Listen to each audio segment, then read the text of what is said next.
Bismillahirrahmanirrahim. Assalamualaikum warahmatullahi wabarakatuh. Alhamdulillahi rabbil alamin. Wassalatu wassalamu ala asrafil anbiya'i wal mursalin wa ala alihi wa sahbihi ajma'in. Asyhadu an la ilaha illallah wahdahu la syarikalah wa asyhadu anna Muhammadan abduhu wa rasuluh. Allahumma shalli ala sayyidina Muhammadin wa ala alihi wa ashabihi wa man tabi'ahum bi ihsanin ila yaumiddin.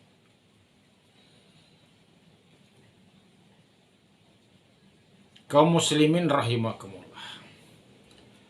Satu ketika malaikat Jibril mendatangi Rasulullah Sallallahu Alaihi Wasallam dan menyampaikan 5 nasihat kepada Rasulullah Sallallahu Alaihi Wasallam. Yang pertama, kata malaikat Jibril kepada Rasulullah Sallallahu Alaihi Wasallam, hiduplah sesuka hatimu, tetapi kamu akan mati. Nasihat Jibril yang pertama ini tentu tidak hanya ditujukan kepada Rasulullah Sallallahu Alaihi Wasallam, tetapi ditujukan juga kepada umat Rasulullah Sallallahu Alaihi Wasallam. Hiduplah sesuka hatimu, tetapi kamu akan mati. Ini Jibril mengingatkan kita, tekanannya pada kita akan mati. Seolah-olah malaikat Jibril mengatakan, janganlah kamu hidup sesuka hatimu karena kamu akan mati. Matinya seorang manusia tentu tidak hanya begitu saja. Dia akan bertanggung jawab terhadap segala apa yang diperbuatnya. Sehingga kalau kita ambil pemahaman terbaliknya bahwa janganlah kamu hidup sesuka hatimu, karena ingatlah kamu pasti akan mati. Dan matinya manusia akan membawa pertanggungjawaban di hadapan Allah Subhanahu wa Ta'ala.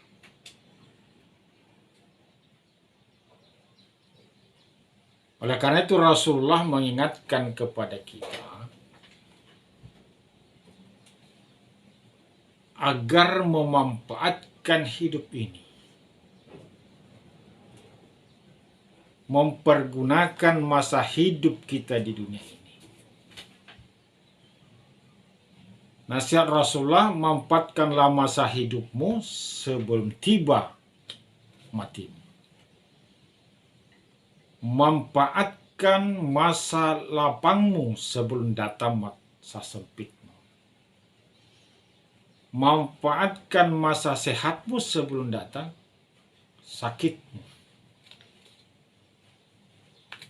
Manfaatkan masa mudamu sebelum tiba masa tuamu. Artinya seluruh aspek kehidupan kita hendaknya lah dimanfaatkan. Dengan apa dimanfaatkan hidup ini? Paling tidak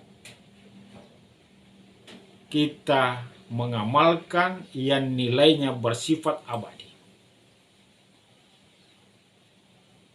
Ada 3 hal sebagaimana hadis Rasulullah SAW. Apabila meninggal anak Adam, maka putuslah segala amalnya, kecuali 3. Sedekah jariah, ilmu yang dimanfaatkan, anak soleh yang selalu mendoakan orang tuanya. Berdasarkan hadis ini, maka masa hidup kita sebelum tiba masa mati kita, manfaatkanlah untuk beramal soleh. Bersedekah jariah dalam hidup ini. Yang kedua, dalam memanfaatkan masa hidup ini dimanfaatkan untuk memanfaatkan ilmu, menuntut ilmu sekaligus memanfaatkan ilmu tersebut kepada orang yang membutuhkan. Jangan menyalahgunakan ilmu, jangan menyalahgunakan harta kita, tetapi manfaatkan di jalan Allah Subhanahu wa Ta'ala. Dan yang ketiga, mencetak anak-anak soleh dan solehah yang dapat mendoakan orang tuanya sehingga orang tuanya dapat selamat dunia dan akhirat. Jadi nasihat Jibril ini maknanya agar kita memanfaatkan hidup kita, jangan kita hidup seenaknya, tetapi manfaatkanlah hidup ini. Gunakanlah hidup ini untuk mengumpul bekal sebelum tiba mati kita. Manfaatkan hidup ini sebelum tiba masa sakit kita. Manfaatkan hidup ini sebelum tiba masa tua kita. Manfaatkan masa luang kita sebelum tiba masa sempit kita. Dengan apa? Dengan beramal soleh, bersedekah jariah. Sedekah yang nilainya bersinambungan.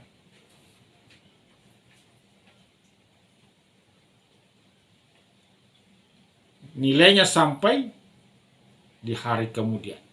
Kemudian gunakan hidup ini untuk belajar, menuntut ilmu, dan sekaligus memanfaatkan ilmu itu kepada orang-orang yang membutuhkan.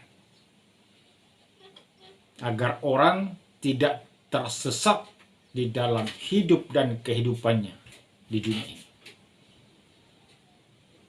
Supaya hidupnya berarti.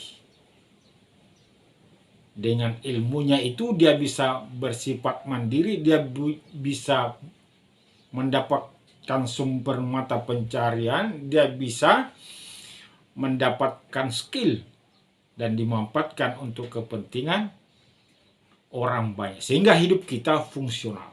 Kemudian mendidik anak-anak kita agar menjadi generasi Qurani, menjadi anak soleh, anak solehah yang bermanfaat bagi agama, bangsa, dan orang tuanya.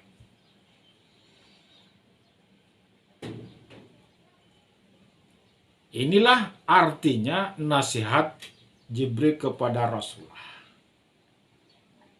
Ingat bahwa pasti kita akan mati. Maka janganlah hidup sesukanya, tetapi gunakanlah hidup ini untuk mempersiapkan bekal. Dan dalam hadis Rasulullah SAW, nilai yang berkesinambungan sampai di hari kemudian fajar menyingsing, ada 3 yang perlu kita prioritaskan dalam hidup ini, dalam beraktivitas. Gunakan hidup kita untuk beramal soleh. Gunakan hidup kita ini untuk menuntut ilmu dan mempergunakan ilmu itu kepada orang yang membutuhkan. Dan yang ketiga, mencetak, mendidik anak-anak kita untuk menjadi anak yang soleh dan soleh. Nasihat Jibril yang kedua kepada Rasulullah SAW adalah cintailah segala sesuatu sesukamu, tapi ingat kau pasti akan berpisah dengan yang kau cintai. Malaikat Jibril lagi mengingatkan Rasulullah dan mengingatkan kepada kita bahwa agar kita jangan terlalu mencintai sesuatu. Kita boleh mencintai tetapi jangan keterlaluan, karena kalau cinta yang berlebihan bisa kita menjadi budak bagi yang kita cintai. Oleh karena itu, marilah kita mencintai yang sifatnya abadi, yang tidak akan berpisah dengan kita sampai di hari kemudian. Nilainya akan senantiasa kita nikmati sampai di hari kemudian. Maka cintailah sesuatu yang bernilai abadi, yang tidak akan pernah berpisah dengan kita sampai di hari kemudian. Akan senantiasa bersama dengan kita. Allah Subhanahu wa ta'ala berfirman, "In kuntum tuhibbunallah fattabi'uni yuhibbukumullah."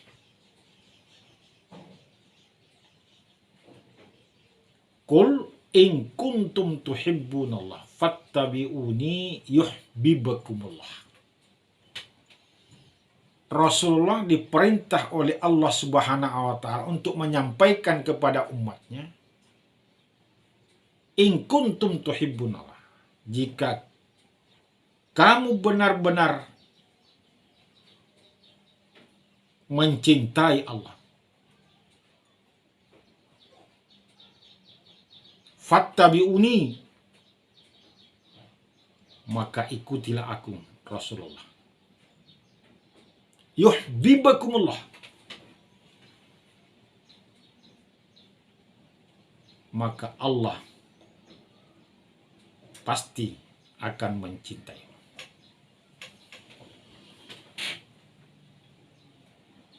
Oleh karena itu, dalam hidup ini hati-hatilah kita dalam mencintai sesuatu, karena bisa kita menjadi budak dengan apa yang kita cintai.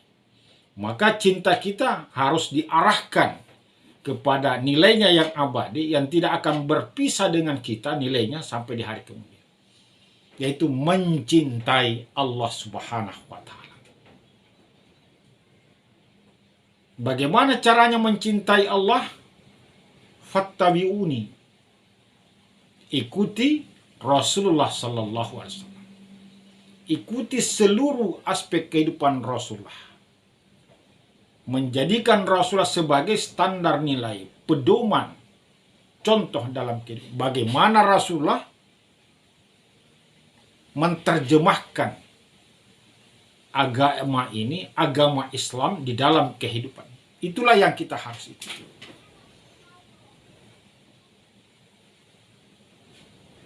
Bagaimana sikap Rasulullah di dalam mempertahankan keyakinannya. Rasulullah mengatakan, walaupun mereka mampu meletakkan matahari di pundak kananku dan bulan di sebelah kiriku, aku tidak akan pernah surut dalam menjalankan perintah atau aku akan mati di dalam menjalankannya. Itu prinsip. Nah, itulah harus kita ikuti di dalam beragama. Bahwa kita tidak akan pernah, apapun godaan yang diberikan kepada kita, kita tidak pernah gentar, tidak pernah takut, selama itu adalah kebenaran dari Allah Subhanahu wa ta'ala yang kita jalankan. Itulah prinsip Rasulullah dalam hidupnya. Dan ini banyak yang sudah hilang di tengah-tengah kehidupan orang-orang Islam. Bahkan terjadi jual beli akidah hanya karena godaan dunia, hanya karena perempuan, hanya karena sesuatu yang sifat duniawi semata. Dia tinggalkan agama yang selama ini dia. Bahkan kita lihat terkadang meninggalkan agama Allah, malah dia balik menyerang agama Allah. Nah, kita sebagai umat Nabi Muhammad, sebagai bukti kecintaan kita kepada Allah, dengan mengikuti Rasulullah Sallallahu Alaihi Wasallam, bagaimana Rasulullah menerjemahkan Islam dalam kehidupannya. Pertama, dia punya prinsip untuk tidak mau surut apapun godaannya. Rasulullah walaupun ditawarkan tahta, ditawarkan wanita, ditawarkan harta, dia tidak pernah menerima.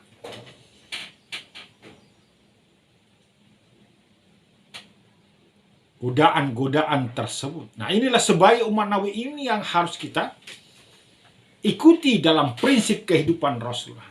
Jangan karena godaan dunia kita rela mengorbankan keridhaan Allah, mengorbankan agama dalam kehidupan kita. Jadi kalau kita benar-benar mencintai Allah yang bernilai berkesinambungan, ikutilah Rasulullah SAW. Kemudian sikap Rasulullah terhadap perilaku dalam kehidupan. Rasulullah asyiddau alal kufar, tegas terhadap segala perilaku-perilaku mungkar, perilaku-perilaku kafir. Ini bukan saja berlaku pada orang ini berlaku di dalam diri kita. Dari prinsip Rasulullah tidak ada toleransi terhadap segala perbuatan yang bernilai kafir. Tidak ada toleransi perbuatan-perbuatan yang tidak baik. Tegas dalam persoalan ini. Kalau salah ya salah, tidak ada toleransi dalam kehidupannya.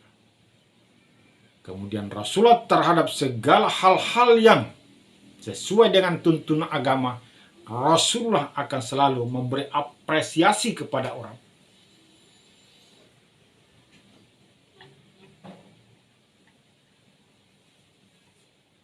Yang tidak disukai oleh Rasul ada perbuatan bukan manusianya.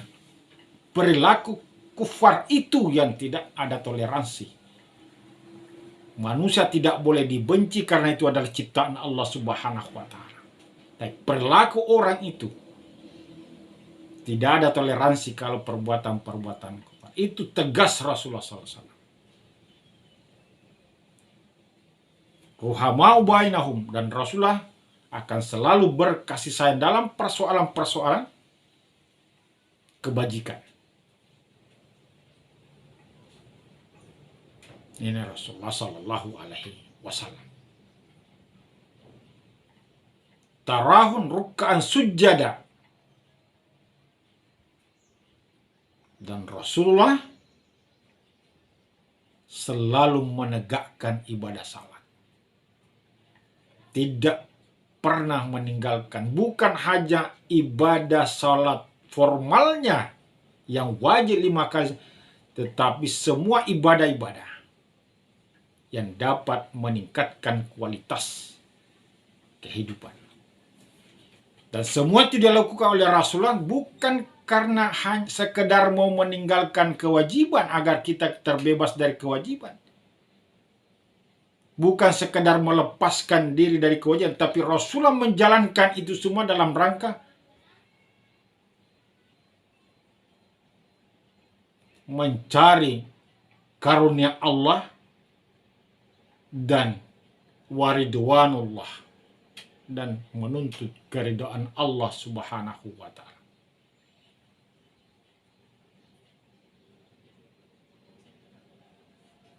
Jadi Rasulullah dalam menjalankan itu semua tidak adalah dalam rangka yabtaguna fadlan minallahi waridwana. Dalam rangka mencari keridhaan Allah dan mencari karunia Allah Subhanahu wa taala. Itulah di antara yang harus kita ikuti prinsip hidup Rasulullah Sallallahu Alaihi Wasallam sebagai bukti kecintaan kita kepada Allah Subhanahu wa taala. Apa hikmahnya ketika kita mengikuti cara hidup Rasulullah dalam beragama? Yuhibbukumullah, maka Allah akan mencintai kita. Dan Allah tidak hanya sekedar mencintai kita, tetapi Allah akan memfasilitasi kita. Wa yaghfir lakum dzunubakum. Allah akan menghapus dosa-dosa yang pernah kita lakukan ketika Allah sudah mencintai kita. Nah, untuk mendapatkan cinta Allah, kuncinya adalah fattabi'uni, mengikuti jejak kehidupan Rasulullah SAW dalam beragama. Bagaimana Rasulullah menerjemahkan agama Islam dalam kehidupan. Itulah yang harus kita ikuti. Itulah yang harus kita cintai. Jadi kita boleh saja mencintai, tapi jangan kita diperalat oleh yang kita cintai. Tetapi bagaimana yang kita cintai itu yang nilainya bersifat abadi. Karena kalau cinta selain Allah pasti kita akan berpisah. Dan kalau cinta kita keterlaluan, maka kita akan mengalami depresi dalam kehidupan ini ketika kita berpisah. Tetapi kalau kita mencintai Allah dan Rasulnya, insya Allah kita akan selalu bersamanya di dalam kehidupan dunia maupun dalam kehidupan akhirat. Yang ketiga, nasihat Jibril kepada Rasulullah Sallallahu Alaihi Wasallam, beramallah sesuka hatimu, tapi ingat, kau pasti akan mendapat balasan dari amal yang engkau perbuat. Jibril mengingatkan kita bahwa janganlah kamu beramal sesuka hatimu, tapi beramallah dengan amalan yang diridhoi oleh Allah Subhanahu wa Ta'ala. Karena perbuatan kita akan mendapatkan balasan. Yang baik dibalas yang baik, yang salah dibalas yang salah. Itulah keadilan Allah. Maka berhati-hatilah kita di dalam beramal. Maka malaikat Jibril mengingatkan bahwa semua perbuatan kita akan dapat balasan. Maka hati-hatilah dalam beramal. Beramallah dalam rangka mencari keridhaan Allah. Beramallah dalam rangka mencari karunia Allah Subhanahu wa Ta'ala. Lakukanlah amal perbuatan yang diridhoi oleh Allah Subhanahu wa Ta'ala, karena segala amal kita akan mendapat balasan. Dan kalau amal kita yang diridhoi oleh Allah, yang dilaksanakan karena ikhlas semata mencari rahmat Allah Subhanahu wa Ta'ala, maka di hari kemudian pun balasannya adalah balasan yang baik di hadapan Allah Subhanahu wa Ta'ala. Jadi yang ketiga nasihatnya, beramallah sesuka hatimu, tapi ingat, amalmu pasti akan mendapat balasan. Artinya Jibril mengingatkan bahwa setiap amal itu akan mendapat balasan. Maka hati-hatilah dalam beramal. Jangan beramal yang tidak diridhoi oleh Allah Subhanahu wa Ta'ala, karena itu akan menyebabkan penderitaan seumur hidup kita di dunia maupun di akhirat. Karena hidup kita tidak diridhoi oleh Allah Subhanahu wa Ta'ala. Yang keempat, nasihat Jibril kepada Rasulullah SAW adalah orang mukmin yang paling mulia adalah mukmin yang bangun pada tengah malam untuk menegakkan sholat lail.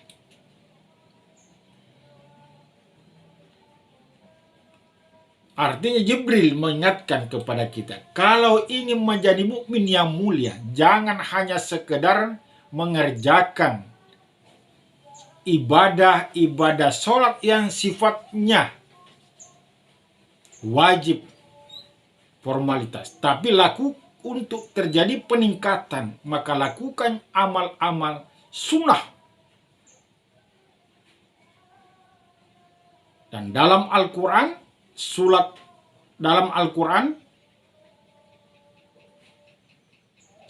lail, qiyamul lail, itu akan diberi balasan oleh Allah dengan maqaman mahmudah. Bahwa orang yang dengan ikhlas dan sungguh-sungguh mengamalkan qiyamul lail akan diberi tempat maqaman mahmudah, tempat yang terpuji. Dan inilah yang dimohonkan juga kepada Rasulullah.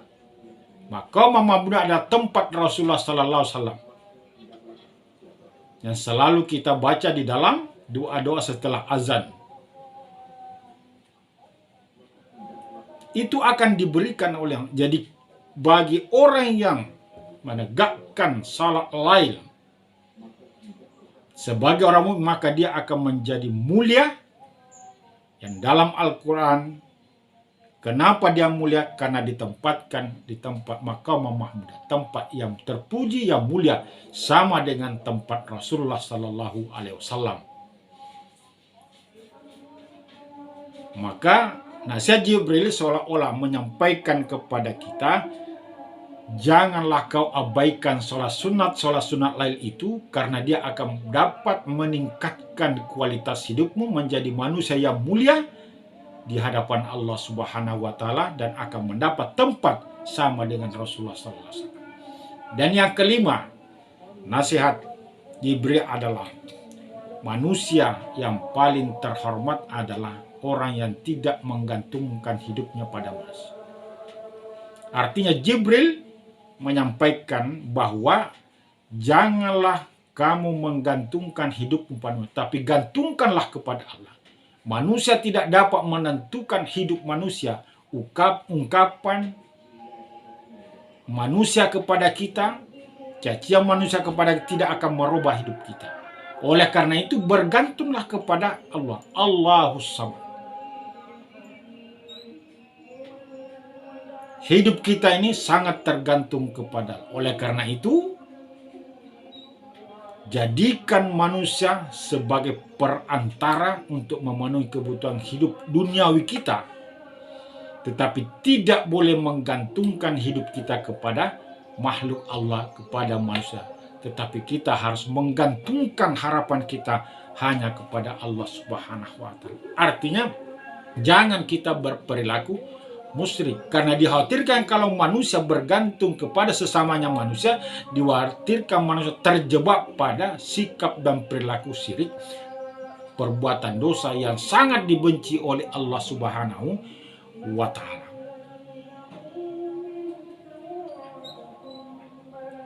Allah akan memasukkan kita ke surga dalam sebuah hadisnya selama manusia tidak berbuat syirik kepada Allah Subhanahu wa Ta'ala. Bertanya Rasulullah, bagaimana kalau umatku yang berzina dan berbuat dosa? Kata malaikat Jibril, walaupun dia berzina, walaupun dia berbuat dosa, selama tidak berbuat syirik, maka dia akan masuk surga. Kata Jibril yang disampaikan kepada Rasulullah Sallallahu Alaihi Wasallam. Oleh karena itu, janganlah kita menggantungkan hidup kita kepada manusia, tapi gantungkanlah hidup kita kepada Allah Subhanahu wa Ta'ala. Karena Allah yang menentukan hidup kita, menentukan bagaimana di dunia ini kita akan seperti apa. Rasulullah yang menentukan. Maka marilah kita senantiasa berdoa kepada Allah, mendekatkan diri kepada Allah Subhanahu wa Ta'ala.